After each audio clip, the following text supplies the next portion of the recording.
Subscribe చేయండి. లైవ్‌కి కొత్తగా వస్తే ప్లీజ్ ఛానల్ సబ్స్క్రైబ్ చేసుకోండి.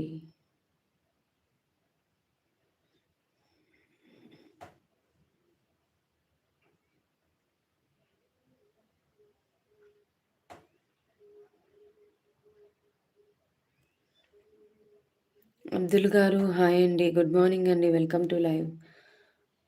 మీ ఏమి చదువుకున్నారు? నేను BA చేశానండి. అబ్దుల్ గారు. ఎక్కడి నుంచి లైవ్? వైజాగ్ నుంచి. విక్రమ్ రాథోడ్ గారు హాయ్ అండి. ఎలా ఉన్నారు? బాగున్నారా? నేనైతే చాలా బాగున్నాను. టీ, కాఫీ తాగారా? లైక్ ఇవ్వండి. అలాగే సబ్స్క్రైబ్ చేసుకోండి కొత్తగా లైవ్‌కి వస్తే. అఖిల్ హాయ్ అంటున్నారు. హాయ్ అండి అఖిల్ గారు. Hello good morning. Welcome to live. లైవ్‌లో ఉన్న వాళ్ళు ప్లీజ్ కామెంట్ చేయండి. హైడ్‌లో ఉండొద్దు. బ్యాచిలర్స్‌లో ఏం చేసావు అక్క course? Politics. BA politics. Bachelor of arts. మ్యారీడా? యెస్ అండి. నేను మ్యారీడ్ అండి. నాకు కిడ్స్ కూడా ఉన్నారు.